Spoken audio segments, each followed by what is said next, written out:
ду ҷуфти тоза бо ишқу муҳаббати самимии оиладор шуданд. қабл аз оиладорӣ ҳар рӯз суханҳои тару тоза ва дилписанд мегуфтанд. дар рӯзҳои аввали оиладорӣ низ идома доданд.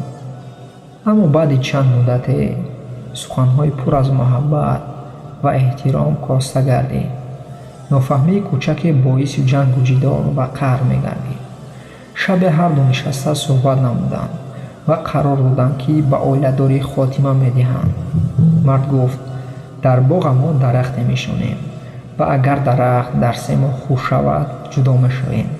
агар хушк нашавад дигар фикри ҷудоиро намекунем. то як муддат дар хонаҳои алоҳида мехобем. фикри мард ба зан ҷолиб омад.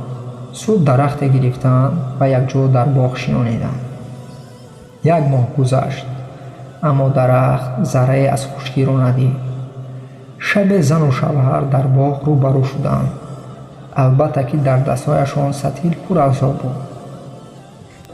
аксари вақт зану мард ҷудо шудан намехоҳанд, аммо шайтон ба ҳар ду тақлид мекунад ки ҷудо бишаванд.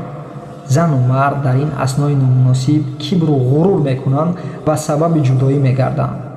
албатта ки пушаймон мешаванд, аммо аллакай дер шудааст. ҳолатҳое мешавад ки ҳодисаҳои кӯчаке сабаби ҷудо шудани оила мегардад. чаро? зеро шайтонро аз ҷудо кардани оила хушаш меояд ва ҳодисаи кӯчакро ҳам дар чашми мард ва ҳам дар чашми зан бузург месозад. инсон бехато намешавад ва муҳим дарки хато ва дубора такрор накардани он аст.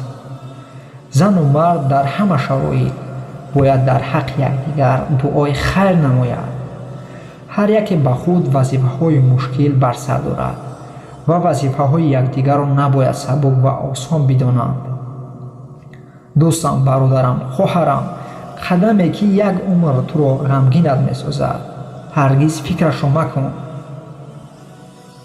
ҳамсарҳоятонро ғамгин масозед. онҳо ба шумо амонатестанд аз ҷониби Аллоҳ.